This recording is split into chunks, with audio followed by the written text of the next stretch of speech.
Okay, holiday fitters, week 3 is upon us. And for the third week, we're really just doing a combination of the first two workouts. We're going to go straight through both of them back to back, and then we're just going to go all the way through it twice. We'll get a break in between. And again, there's options for some of the exercises if some of them don't work very well. So anyway, I will go ahead and start. I'm going to attempt to actually do all the repetitions on the exercises. So the first exercise was just a basic squat, and that chest is up. We're pushing the hips back. We have 20 just regular squats. Again, that chest is up. Our hips are back. My knees are not going out over my toes. I'm able to wiggle my toes at the bottom if I need to. And if you cannot, you're probably getting your weight too far out in front. Those knees don't want to be there. They want to be pushed back. Getting good depth. They're trying to get about parallel to the floor with the upper part of that leg, or as deep as you feel comfortable going. I think that's about 20. After the squat, we have just a basic push-up. So I like to get my hands about shoulder width apart. You can come from either the toes or the knees. Belly button's tight, core's tight. We're going for 15 on the push-up. And trying to get good depth on the push-up. Abs are tight. Staying under control on the way down.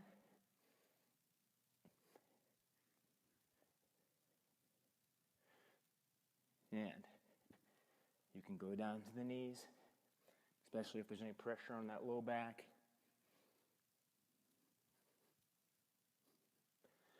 After the push-up, we're coming all the way back up. We're going to make our chair handy. And we have dips. And we're trying to keep those hips in close to the chair or the step or whatever you happen to be using. Elbows are in tight. We're going for 15 on the dips. The closer those feet are, the easier it is. Extend those feet out, and it's a little bit tougher. But again, I'm keeping those hips pretty close to the step or chair. After the dips, we have a single leg heel raise. You can use the wall if you need to. That opposite leg can be anywhere, wherever's comfortable. I like to kind of hook it. You can have it in front, side, just hang, but I like to hook. Personal preference. And we're trying to really squeeze that calf up to the top. If it's not burning when you're getting towards the end, you're probably not squeezing up high enough. Really raise that heel up off the ground. Squeeze as high as you are able.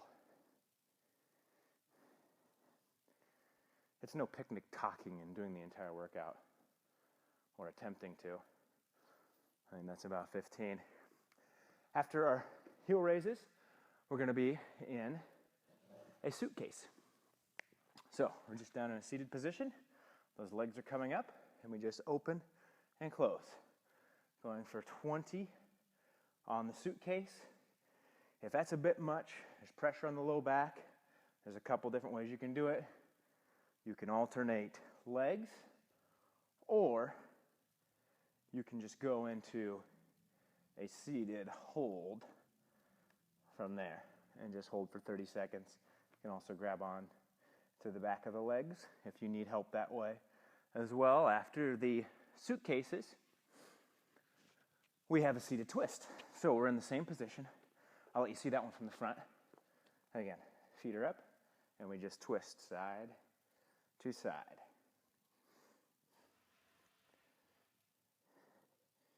And if you need to take those heels down to the ground, that's okay too.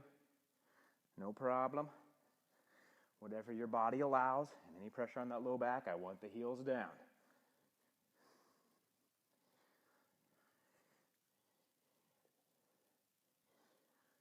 Okay. After our seated twist, we're through that first week. So we go right into the second week workout. And on the second week workout, we started out with a lunge press. So Arms are up, step back, press, back, press. We're doing 20 total, 10 each leg, and trying to keep that front knee right over the ankle.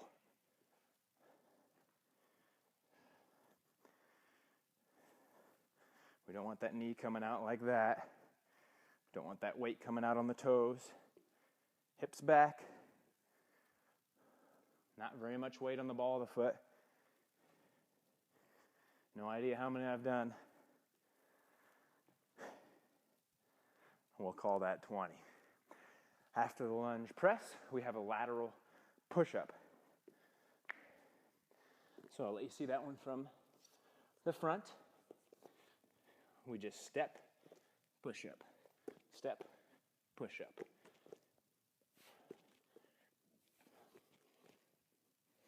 Trying to keep those abs in tight. Any pressure on that low back, or if they're just a bit too tough, go ahead and drop down to the knees.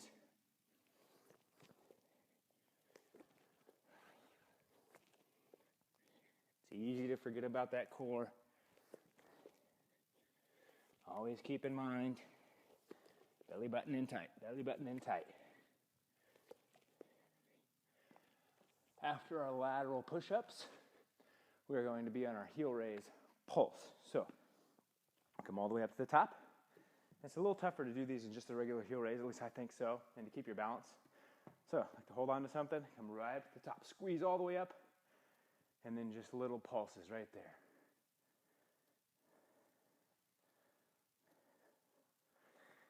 Same thing, other leg. Squeeze all the way up to the top, pulse.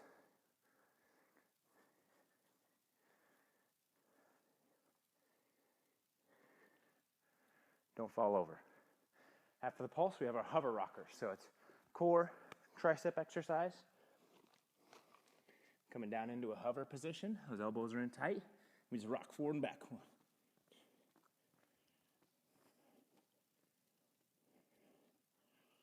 And those abs are really tight. Easy to forget about.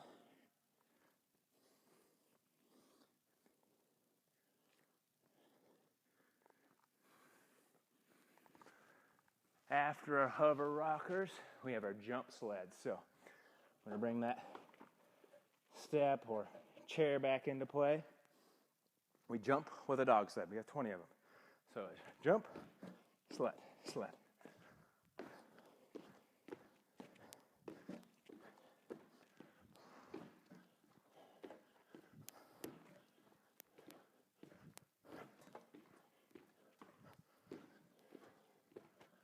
There's a couple different ways to do this.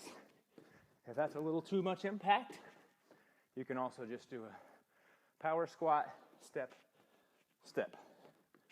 Power squat, step, step. Either way is perfectly fine.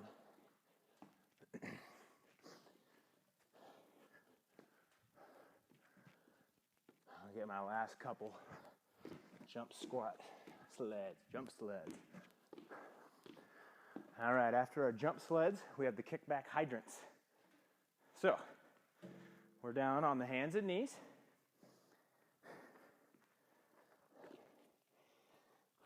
We're squeezing the glute as we come back, the hip as we come out. So we kick back, out. 1, 2. Shooting for 20 on each side. Again, squeeze the butt back. Squeeze the hip out. This should be a burner. And you'll probably feel this some on the other side, just from stabilizing, so you're not doing anything wrong. That is normal.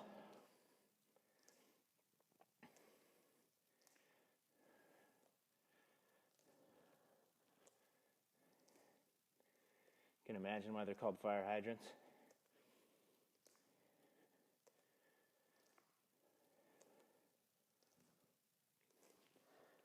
Same thing, other side. Again, hands and knees, back's flat. Squeeze the butt back. Fire hydrant out. Squeeze out, out, extend. Back, out, extend. Again, you'll probably feel this side even more because you've been stabilizing with the side you're doing the kicks on, and you've been kicking with the side you're stabilizing on. So you should have a little extra burn on this side. Anybody know how many I've done? Probably 13. Shooting for 20.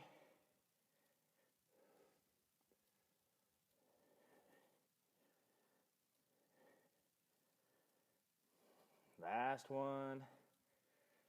And our last exercise coming up, it's the crunch twist. So, those arms are straight up. Crunch, twist each side. 1,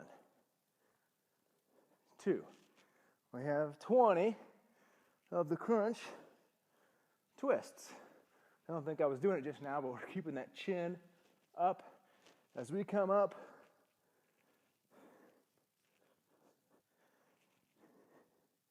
And again, you're holding that crunch at the top when you do your twist. Crunch, twist, side.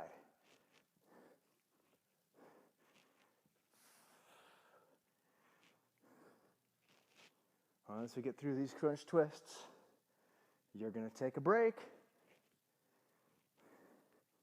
Grab yourself a drink of water. Whatever you like to do on your break, it's fine with me, as long as you come back for another round.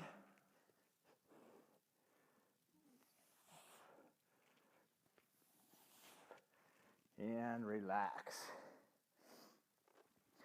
We'll take a break, 45 seconds, a minute, and then you're going to run through it again. If you're really crazy, you can do it 3 times, but we're going to shoot for at least twice. If you feel good, you'll go a 3rd time. Well done. We'll see you next week.